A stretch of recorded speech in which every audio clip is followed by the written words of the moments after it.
Hello, and welcome to Independent Agents Talk Shop. I'm your host, Doug Coombs, Chief Marketing Officer at SIAA. Today's episode is Agency Perspective on the Current Marketplace. I'd like to introduce my guest, Kelly Gonyo, owner of Blue Line Insurance in Lake Placid and Champlain, New York. Thanks, Doug. Hello, everyone, and I'm happy to join today. Welcome. And Katie Auberlin, owner of Suburban Family Insurance Agency in El Dorado Hills, California. Hello, happy to join. Thank you. And thank you for joining us, Katie. And I can pronounce California correctly. Okay. So if you'd like to learn more about Kelly and her agency, please visit bluelineagency.com. And if you'd like to learn more about Katie and her agency, please visit edhinsurance.com. Now, in the interest of full disclosure, I'm informing our listeners that both agencies both of our guests today are member agencies of SIAA. Our discussion on this episode of Independent Agents Talk Shop is focused on finding out more about what some agencies are experiencing in today's market in terms of coverages, volume of business, any unique approaches that you, our guests, may be using to drive business into your agency, physically or otherwise, and to generally get a pulse on the insurance market from a couple of independent insurance agents. So that having been said, I'd like to start with Kelly and ask you, can you tell our audience a little bit about how business has been going for you and your agency since COVID-19 hit back in late winter, early spring? Sure, Doug. Thanks. So Blue Line Insurance Agency has really been successful during COVID. I personally feel like it's been one of the most opportunistic times in independent agency to kind of flourish. I think there's a couple different layers, as far as being able to be in that position.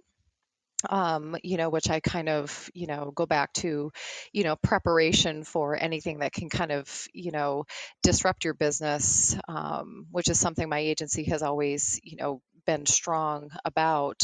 So, I think with that said, and we'll probably get into a little bit more about that.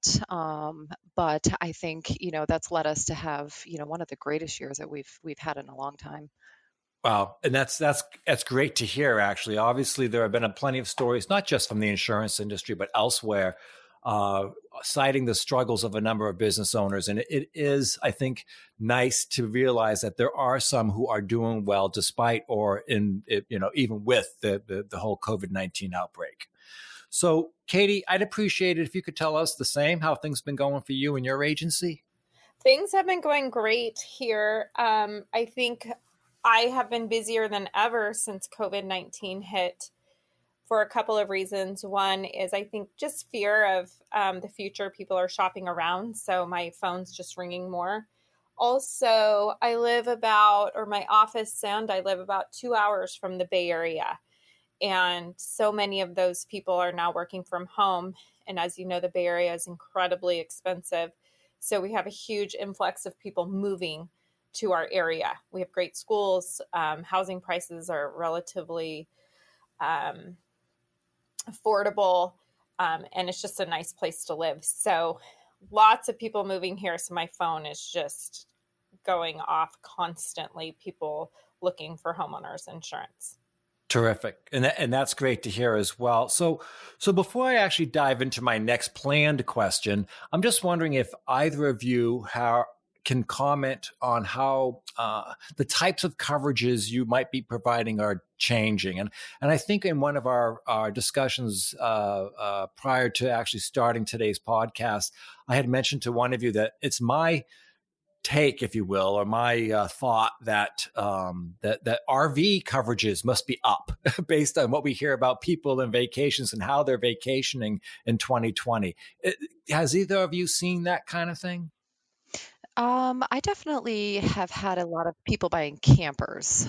There is no doubt about that. Being able to kind of go out in the woods, and I'm in the Adirondacks, which is, a fantastic place to kind of get away and hide in the woods. So we have seen a lot of people either trading their campers in to get something a little bit nicer, or they're just buying them to, do alternatives to getting on a plane and flying somewhere. Gotcha. And Katie, on your side? Yes, the same. We have millions of square feet of state parks and national parks here. And so people are definitely buying RVs and trailers, but also we have a ton of lakes. And so people are buying boats. In fact, I think for about a month there, you couldn't even find a boat for sale. So that business has also increased. There's always a silver lining, and just in terms of where we are obviously struggling with the whole COVID-19 issue as a nation or as a country, and yet there are areas of the economy that are doing well as a result of people's choices and the choices that it's, to some extent they're being forced to make, but at the same time. There are some areas of the sectors of the economy that are doing okay, which is good. Mm-hmm. So yeah. So let me then ask, and we'll start off with Kelly. If there have been any specific approaches to doing business or processes that you had in place when COVID-19 hit, or that you put in place soon thereafter, that you believe made a difference in the continuing success of your agency. Sure. I've been asked that question a lot. My office stayed open throughout COVID. We have two pretty spacious places, and everyone had the option to work at home because we were prepared for that. So, when I started this agency, one of the thoughts that kind of, never escaped me right out of the gate was, what if a disaster happened? And in the back of my mind, I was thinking a fire.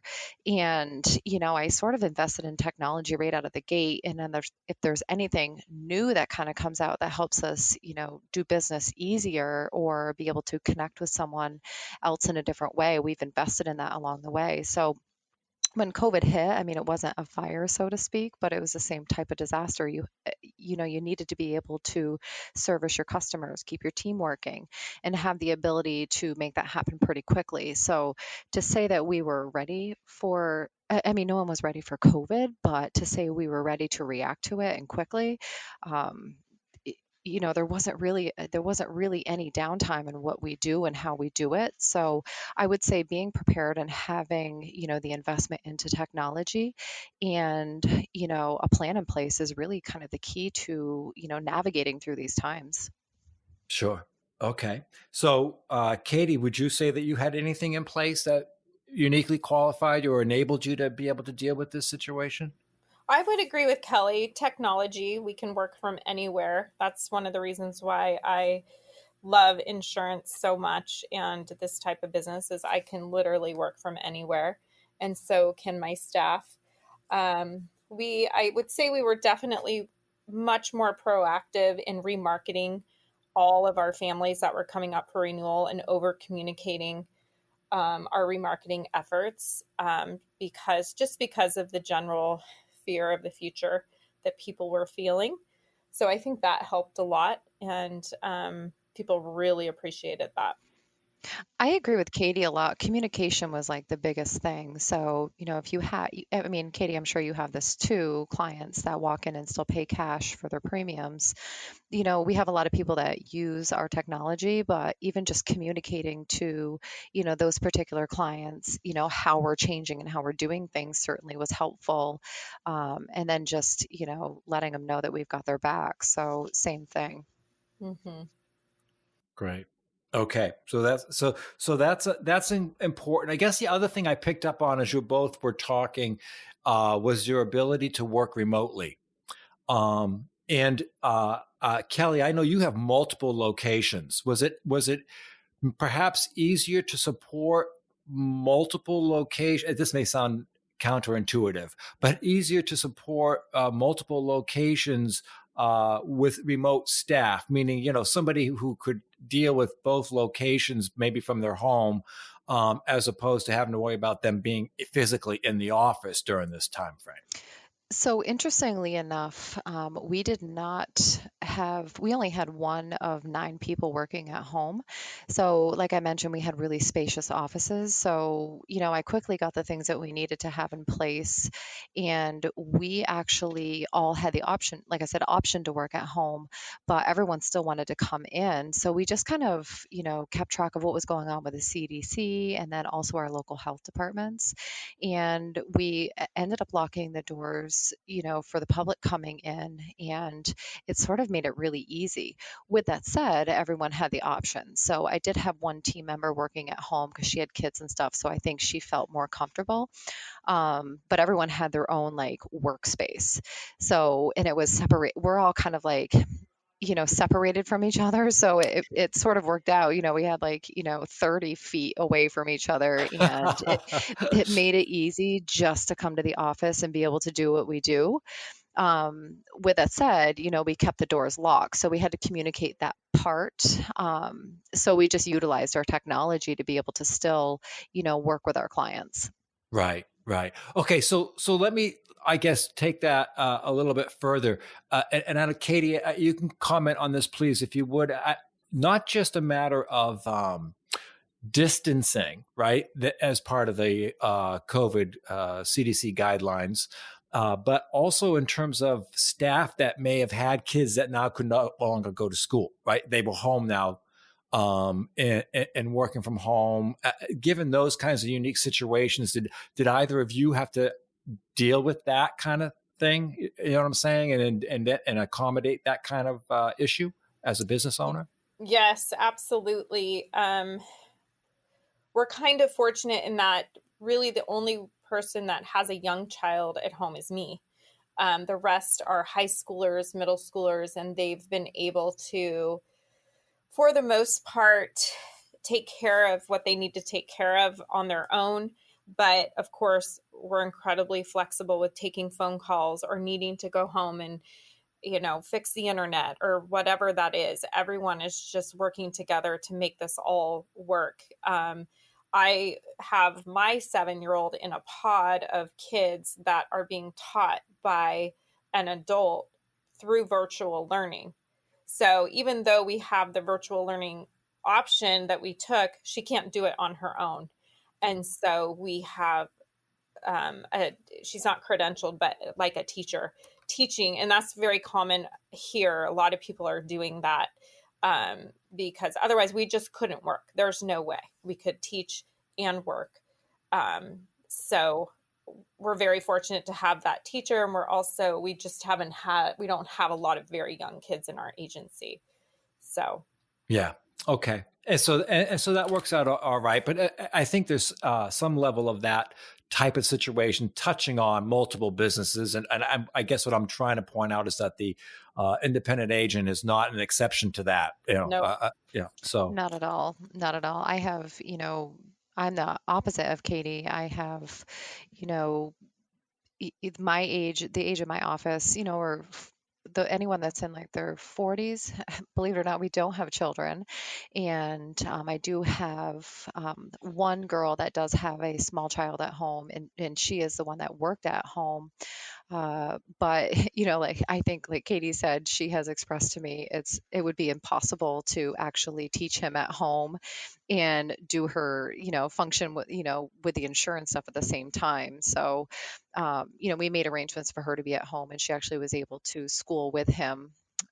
Which has been great. And now he's back in school. But I'll tell you, we still kind of go back and forth with, you know, kids. And Katie, you probably know this. If kids go to school right now and they even say that they have a sniffle or anything, they get sent home and they're not allowed to come back unless they have a COVID test. So, that's kind of happened, already, and we have to react quickly. So we did not, insurance did not escape that either. Just because we are essential and we can still work, we still have to navigate through those challenges for sure. And that's why we chose to have a teacher. It wasn't because we were necessarily afraid of COVID itself. It was just that we didn't know what would happen over the year. Would they be sent home? Would they go to, full-time hybrid? We just didn't know.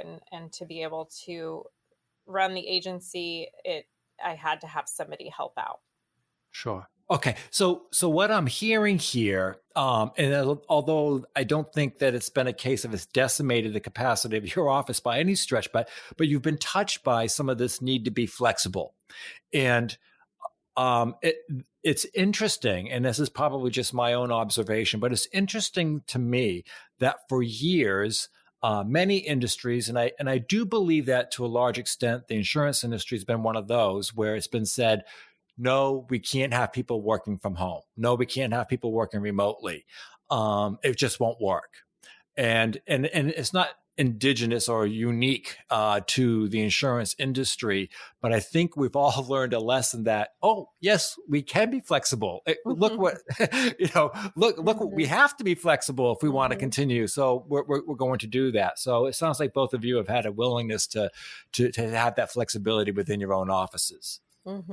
And I think that will probably serve you well going forward through any conditions, right? So that's again, another positive I take from it. Okay, so now I look at you both, or I'm talking with you both, and realizing that both of your agencies are doing well today. You were succeeding before the pandemic, and you're continuing to succeed through it. And so I think about the fact that there have been things said or it's been said that there are certain things that an insurance agency must have in place in order to succeed in today's environment.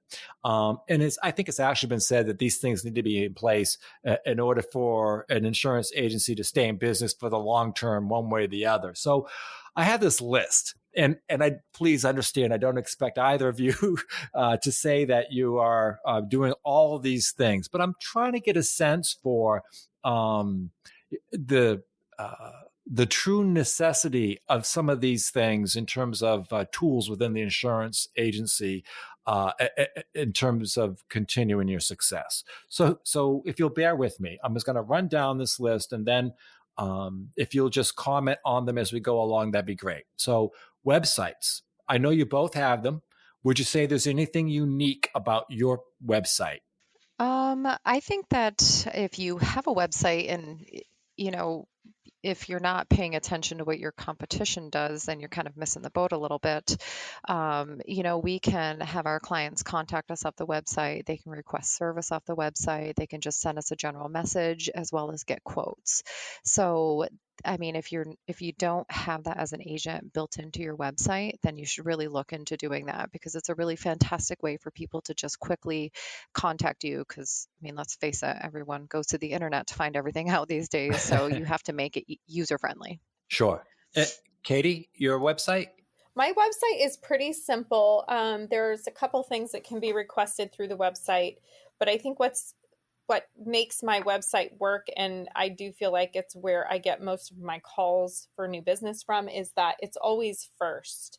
If you search insurance, El Dorado Hills or El Dorado County, or homeowners insurance, it usually is first. And I do that by keeping my Google reviews current, and that seems to just work for me. And that is definitely where most people find me and call me from. That's okay. So, and that's very interesting, because it's I'm an old marketing guy, right? I've been around for a little while, wipe the dust off me kind of deal. But that's always been one of the angles that I've seen people who do come up on top of searches.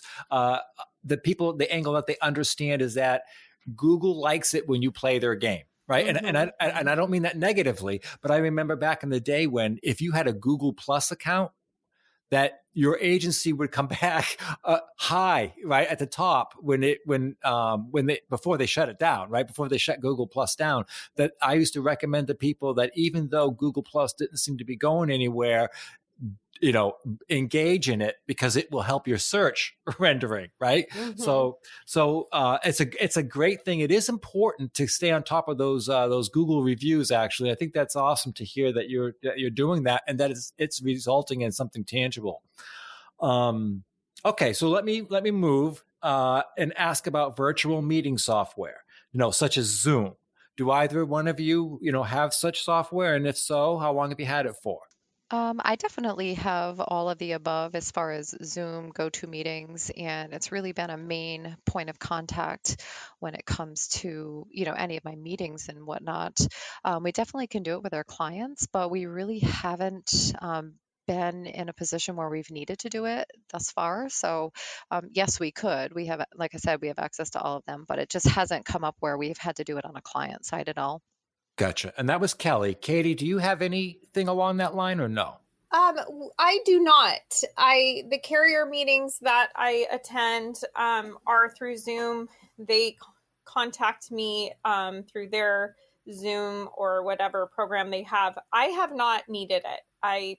The phone has been plenty, email's been plenty. I don't use it at all. Okay, so you do have it for interactivity with the companies, but it hasn't been a necessity in terms of actually conducting your own business. No, not at Okay, all. okay. So now let's skip to social media, and of course, social media being used to create awareness and stay in the minds of prospects and clients. Do either one of you use social media? And if so, can you just sort of tip us off as to which channels you use: Facebook, Twitter, LinkedIn, etc.? Sure. So we use all of the channels that you mentioned here, Facebook, Twitter, LinkedIn, and one of the I used to handle it for the most part within our office. And I recently actually just hired on a full-time marketing position in our office. Nice. And yeah, it's actually, is the next logical place to invest, Sure. because, and Katie, I'm sure you can agree with this, sometimes it's challenging to stay consistent, especially with all channels of social media. So I did create that position in the office, and going back to the websites too, that's one of the things that is the sole responsibility of that position as well, is to make sure we're up front on Google and all that good stuff. But yeah, I mean, our Facebook, our Twitter, our LinkedIn is really kind of firing on all pistons right now, consistently and on a daily basis, and we're doing a lot of fun stuff which people like. So we've actually enjoyed the social media being a great way to communicate and interact with our clients and future clients. So I recommend everyone to kind of, start utilizing it more for sure. Okay. And Katie, how about you? Social media? I have not consistently used social media. I have found some success with it. And I too just hired someone, not full time, but someone to take that on and to strategically post and to be consistent about it, which I have not been. Sure. So, Kelly, question for you. Do you feel like it is a way to boost new business, or is it more a way to keep in contact with your current clients and keep your kind of face in front of people?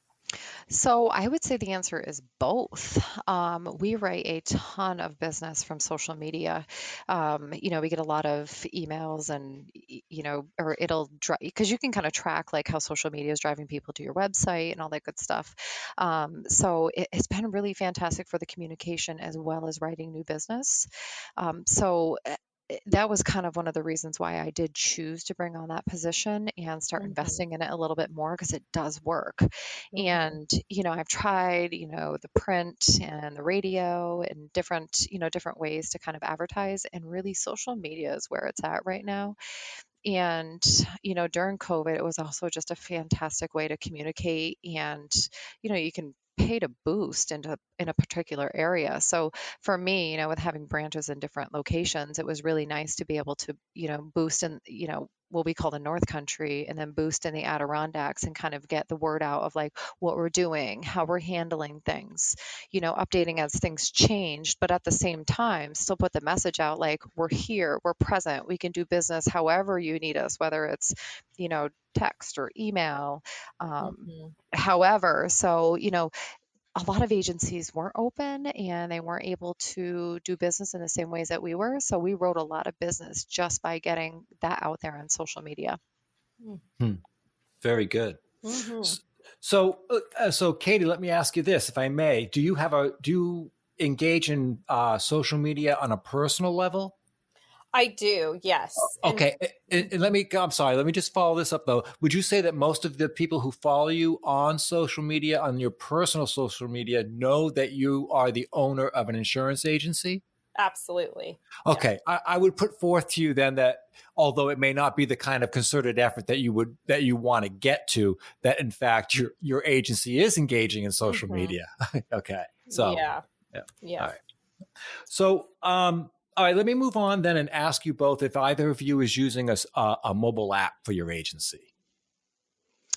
So my website is mobile. So when Okay. you go to it, it actually, fits on your smartphone.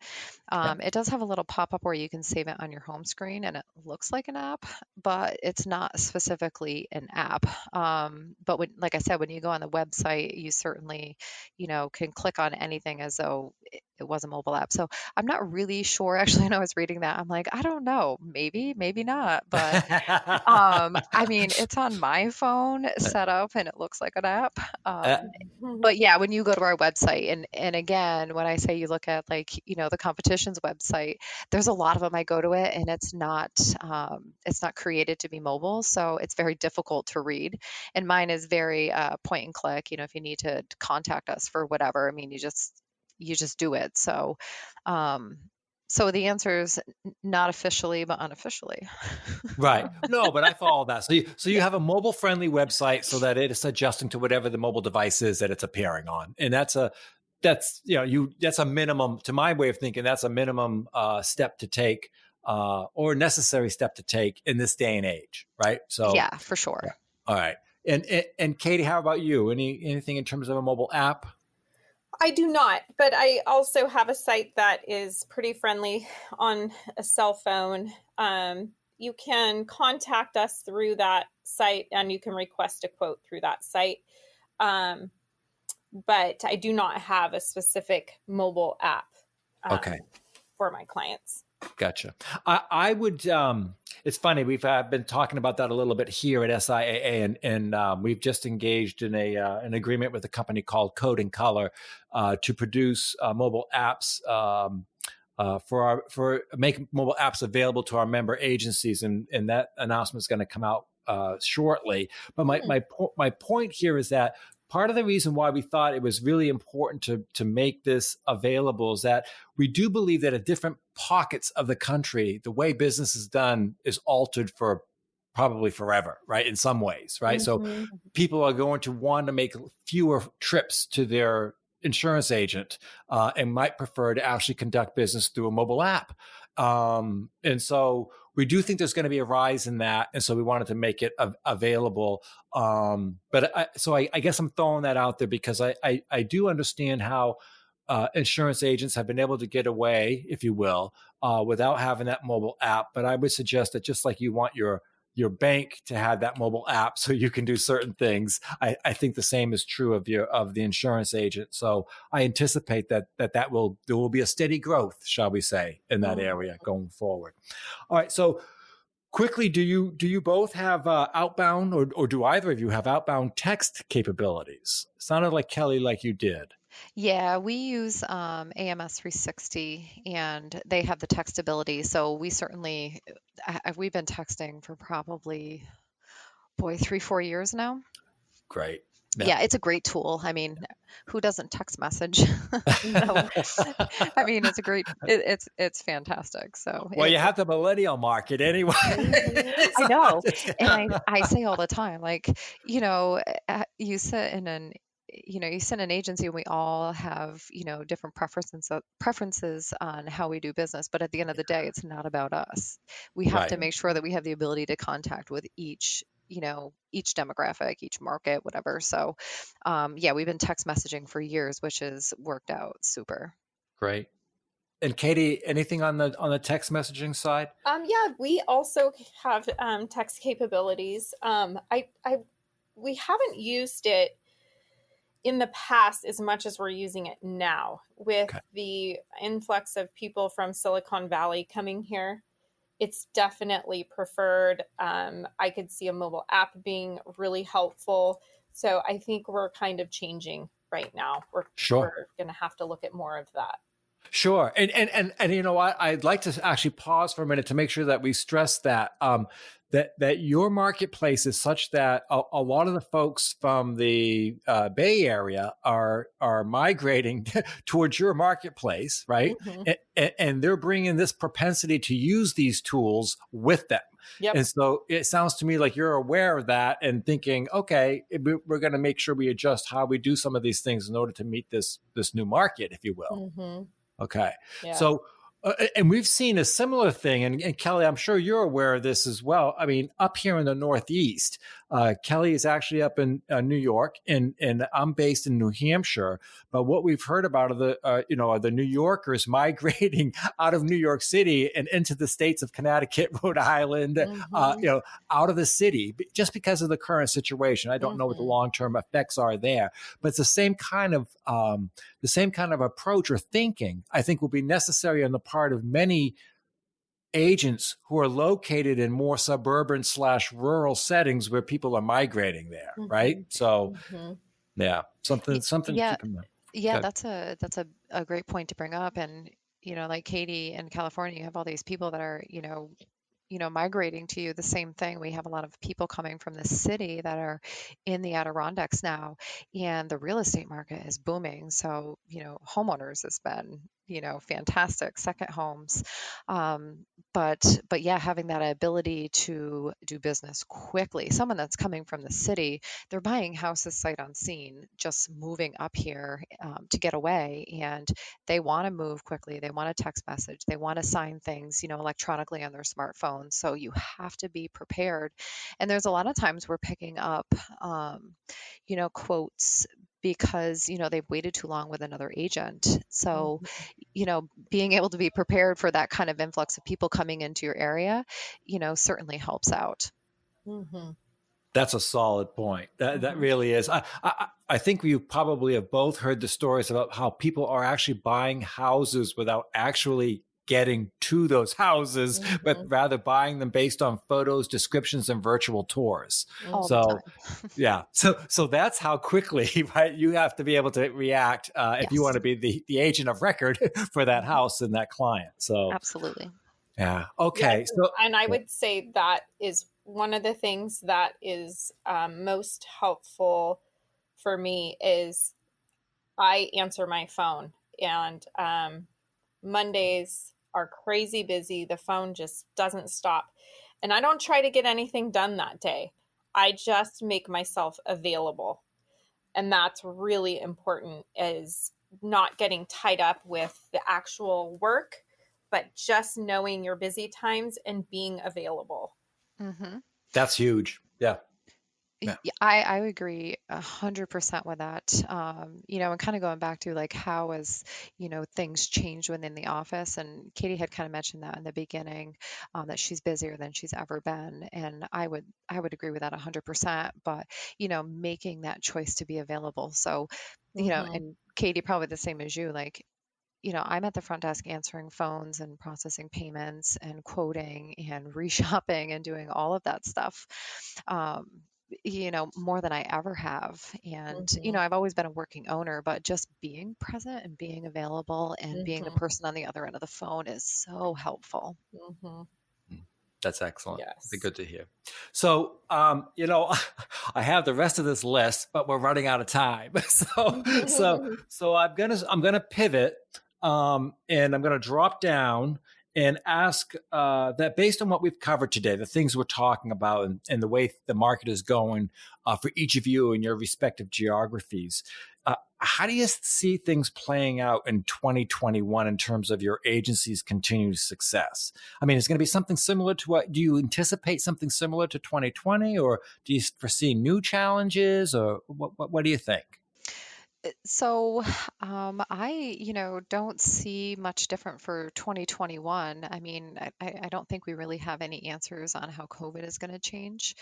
So you just sort of have to play that out a little bit. But, i- again, I think that, for our continued success, I mean, it's the same thing. We continue to be prepared and we are able to react whatever comes our way, and having that technology in place. And I think the The other thing that's kind of going on, and Doug, I'm sure you've heard about it, and Katie, you too. I mean, a lot of people are talking about, where does independent agent fit? How are we looking down the road? And you kind of have to wrap your brain around all of this stuff. And I think COVID has been a real warning for a lot of agents. Like, you have to get on board with it, and you have to utilize what's out there and reinvest in your businesses to be different, to be present, and to be relevant. And I think that's the key to success for any independent agency, going into 2021. Gotcha. Okay. How about you, Mhm. Katie? What do you think? Yes, I would agree. And I think that going into 2021, we will still be just as busy. In addition to all of the movement with people moving around, we have fires here in California. And so a lot of carriers in the past 3 years have issued a lot of non-renewals. And so I think a challenge in 2021 is going to be that much more available, even with all the new business and trying to run the agency. Conversations with people that are getting non-renewed are longer. They take a lot more time. And I think having my staff incredibly knowledgeable about all of those things and being able to help with those conversations is going to be probably my biggest challenge and probably the most important thing I can do. Understood. Understood. Okay. This has been awesome. I will tell you that this is probably the quickest that this half hour plus has passed by this quickly. I'd love to potentially have you both on again for another episode, because there are some things we did not get into. But I want to thank you both for sharing with our listeners, and remind everyone that our guests today have been Kelly Gonyo, owner of Blue Line Insurance in Lake Placid and Champlain, New York, and Katie Auberlin, owner of Suburban Family Insurance Agency in El Dorado Hills, California. And they're both members of SIAA, the largest alliance of independent insurance agencies in the United States. And thanks to all of you for listening to this episode of Insurance Agents Talk Shop. I'm Doug Coombs, Chief Marketing Officer at SIAA, and I hope you'll join us next time. To learn more about SIAA, visit SIAA.com. Thank you.